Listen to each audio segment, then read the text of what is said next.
Tim Redding gets his first start since July 2nd, taking the spot of Livan Hernandez. Well, this is a year for Tim that has been such a really mostly down, but here gets a chance to make a few starts down the stretch. He pitches best against these Phillies.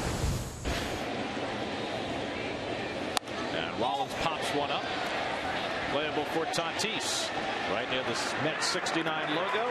First out of the ninth. To center field. Playable for Pagan. And Redding has retired the first two. Settle on the changeup. And it's low ball 4. So after thinking he had Utley struck out, Redding winds up walking him. And now he's got to face Ryan Howard with a man on. 3-2 into center field, and Pagan is there waiting for it. And so Redding gets Howard again, and the Mets come up in the bottom of the first with no score.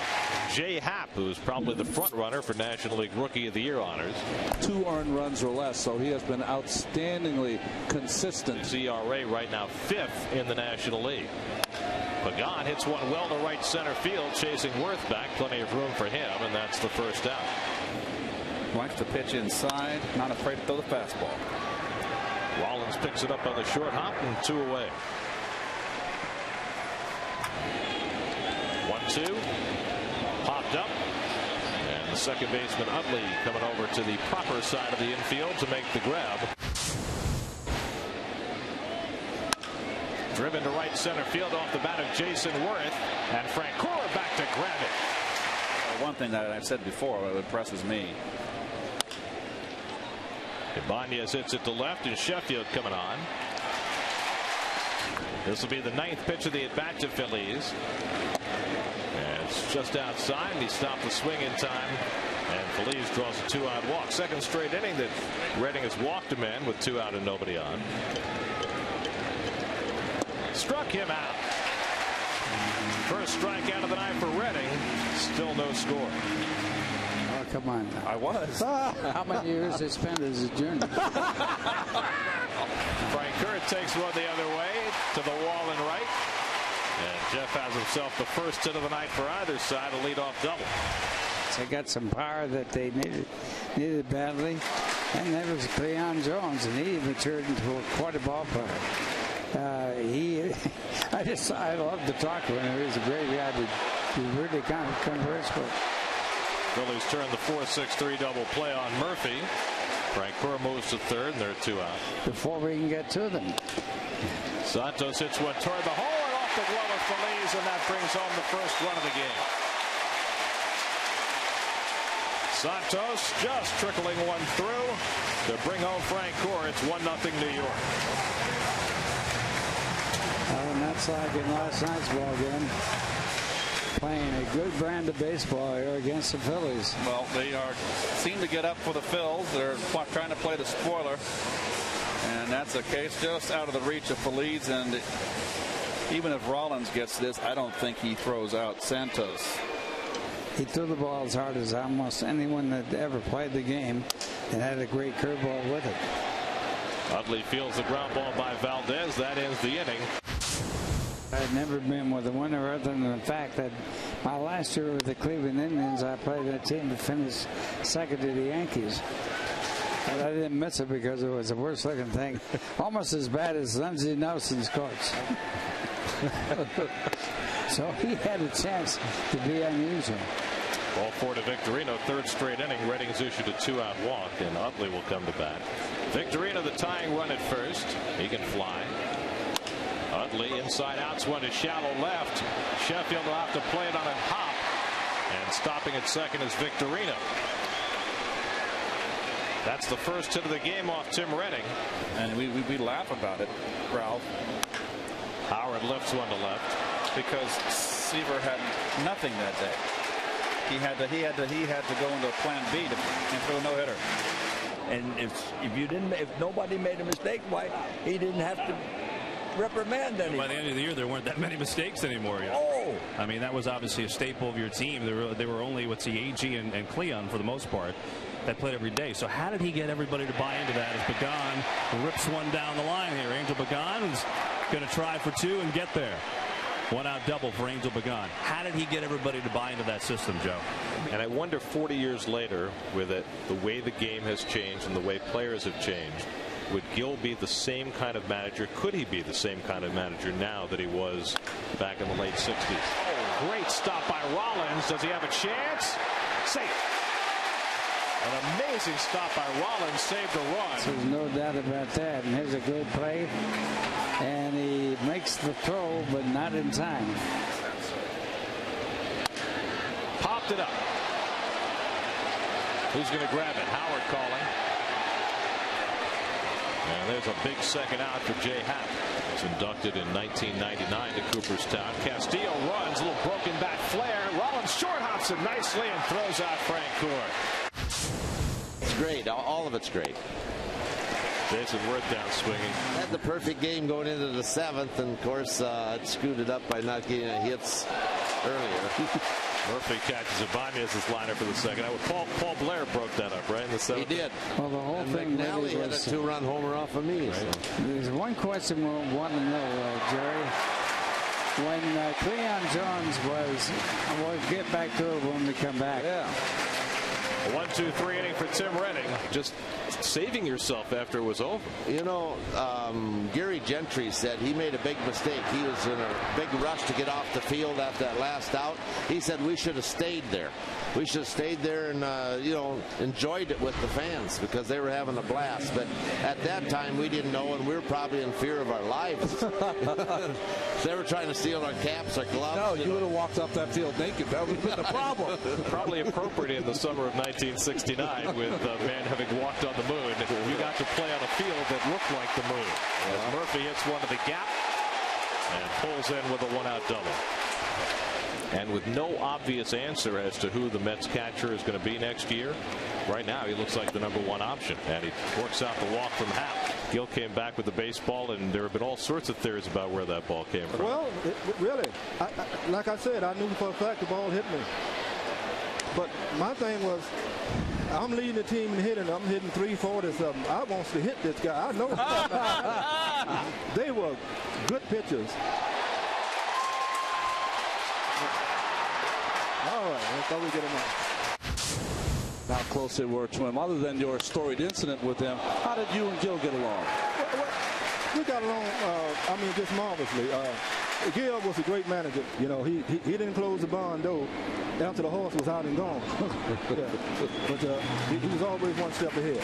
Well, Tim Redding having himself a gem of an outing. He's allowed just one hit over the first 4 2/3 against a team that he seems to own, the Phillies, and he has a 1-0 lead. By Houston, and that happened quite often with that Houston ball club. They hit us very well, and Gil walked out on the field.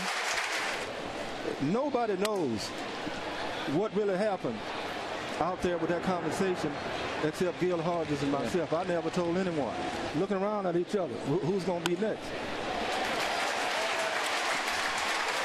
Who's going to be next?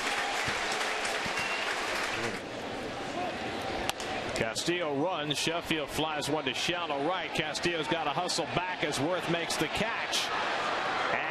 And he gets him. Double play. Castillo did all he could, but the inning's over. Pat Mish, just recalled today from AAA Buffalo, will come on to pitch for the Mets in the 6th. You know, when you felt this team came together, did it happen at some point as Mish issues a leadoff walk to Victorino here? And Utley, of course, Utley drives one deep right field. Back goes Frank Curl looking up, and it's out of here. Chase Utley with a 2-run homer, and he's given the Phillies the lead. Number 26 for Utley. Well, Tim Redding pitched brilliantly for 5 innings, allowed just 1 single. Pat Mish comes out of the bullpen, walks Victorino, and Utley takes him deep. Sean Green comes out of the bullpen for New York to face Jayson Werth, with the Phillies now leading at 2-1 in the top of the 6th. As Werth goes down swinging for the second out. He just, oh no, he just, oh, you know what Jerry said? We worked on that play all spring. Ibanez hits one over Frank Kerr's head and right, and it hops out for a ground rule double. One of the great double plays in Mets history. I mean, I remember that play very, very well. and a ground ball along the way. That's a simple part of the game. Feliz drives one to the gap in left center. That'll chase Ibanez home. Back-to-back two-out doubles for the Phillies, who now lead it 3-1. Was there any with Seaver and Kuzman? Was there any when you needed an out? What did you go to with them? I mean, I know I faced Tom, I faced Jerry, but what did you like to go to when you were in trouble? Did you call aggressively in with those guys? Oh, our whole theory was pitching people in, and that was back in the days when I know a lot of people wondered, like, how can you do that in the middle of like the situation was. World Series turned because we were 1-1, but then they had to face Gary Gentry, and they came back and said that was not what we were expecting from Gary Gentry. He was not what we had been told about. And dislike. And you didn't say hi to me. I don't think Jerry would think I'm talking out of school when I'd say he was not the friendliest guy during his career. And on and on. And so it was. Tatis puts one into center here. Mets have a runner on with one out. Wayne, I got to tell you, it's a tremendous catching up with you. Thanks so much for the time. Okay, as this went back up the box and a shovel to first. Look out.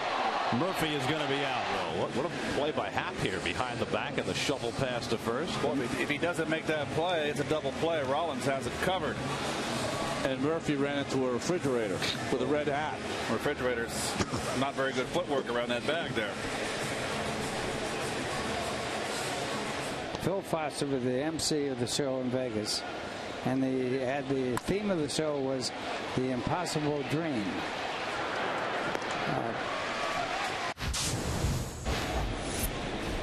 Those Elmer's numbers on this year. Good low ERA and limited work for Elmer. Nice easy hop for Castillo to handle, and Rollins is retired. And let me down easy, and she said, well, they've really had a very good season. You shouldn't be disappointed if, they get swept here.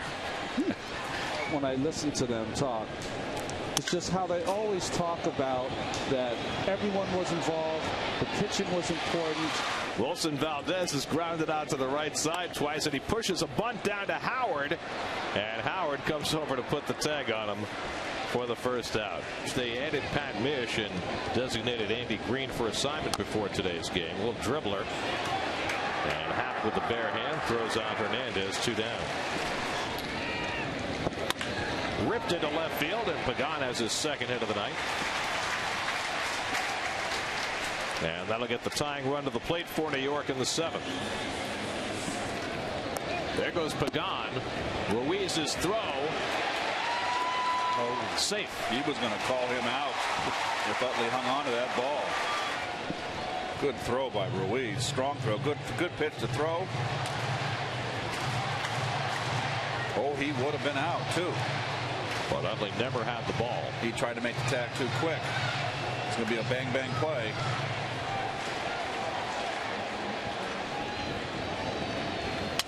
Broken bat. In comes Utley to field it. And the side retired.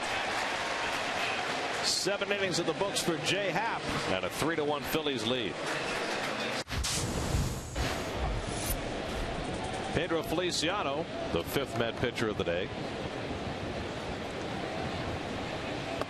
Breaking ball misses, and Howard's on with a leadoff walk. Howard was not running on the first 3-2 pitch, not running here, and Werth hits one the other way, chasing Frank Court back, and it's over his head and off the base of the fence. Howard digging for third. He'll pull in there. A double for Jayson Werth, and the Phillies have second and third and nobody out. Ibanez, who doubled and scored his last time up, and he pops it up. Playable for Tatis. And there's a big first out for Feliciano. Yeah, you wouldn't want to hit Dobbs if he has a strained calf because you're in a double play situation. And yes. Stokes pitched very well last night for an inning and a third, and Ruiz first pitch swinging, lefts one to center field. Should be deep enough to get the run in as Howard tags at third. He comes on in. The throw goes to third base. One pitch. Ruiz delivers with a sacrifice fly, and it's 4-1 Philadelphia. That Stairs arrived in the major league swinging Canadian timber, and he's been doing it ever since. Santos can't squeeze that one, and that advances the runners to second and third. Matt 2 in scoring position for Stairs. A 3-1 count. And there's ball 4. Popped it up. And Valdez makes the call to end the inning. The Phillies add 1 run and lead it 4-1. Ryan Madson in the 8th inning. Oh, tough hill to climb with Madson. He's 1-0 with a 1.80 ERA over his last 21 appearances. Well, we saw Sandoval do that against Santana. Slowly to third. Feliz with the running throw on target to get Sheffield 1 away. As a hitter, you love it. Francoeur can't take advantage as Madson beats him with a changeup, and that's the second out. 0-2 from Madson. Struck him out. Inning over. Just a piece of what you'll see on the SNY Spotlight September 14th. SNY Spotlight, Amazing Aces of 69 as Victorino grounds out, and that had to be a lot of fun to do, Ron. Well, you were talking about when you were 11 years old, you know, you just loved your Mets in the 69 season, what it feels like to have these guys come up in the booth. Imagine what it feels like for me, a guy that aspired to be a great pitcher and wasn't. Shown that he was going to have the control to be a big-time winner. As Utley goes down looking for the second out. The great Hall of Fame pitcher he turned out to be. Howard rips one into right field for a 2-out hit. Yeah, I mean, you would have accusations that he was more interested in the strikeout than he was being able to pound out wins, but that really wasn't always the case. And he flares one down the right field side. It's a fair ball. Hits off the jutting stands. Howard to third. Werth pulls into second with his second consecutive double. Not hit hard, but in the right spot. And the Phillies have second and third and 2 out. He was routinely throwing 180 pitches a game. Yeah. What was his best season with the Astros? 0-2. Popped it up into shallow right. And Francoeur is there. And so Figueroa able to work out of 2-out trouble in the top of the 9th. It's not been an easy year for Brad Lidge after his perfect season in 2008. He'll go for his 24th save tonight. It's just the opposite of his season last year. I read something. Murphy down swinging at the slider, and Lidge has the first out of the last of the night. It's usually a balk or a ball. Popped up to shallow right, and Werth jogging in. And that's 2 out. 0-2 to Sullivan. Struck him out. Ruiz finishes it off, and the ball game is over. A 1-2-3 ninth for Brad Lidge to save it for Jay Happ, who wins his 10th of the year. The Mets waste a fine 5 innings of starting pitching from Tim Redding as the Phillies even up the series at a game apiece.